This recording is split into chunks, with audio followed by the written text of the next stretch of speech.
Okay, this episode will teach you how to use right-click function.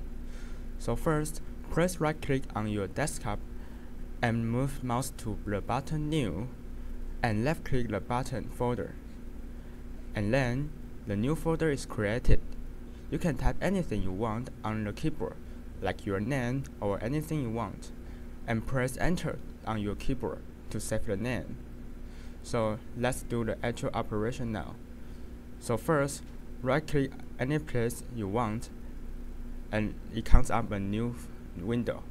And move mouse to the button called New, and right-click the button Folder here. And a new folder is created. So you can type anything you want here, but I usually call it Main.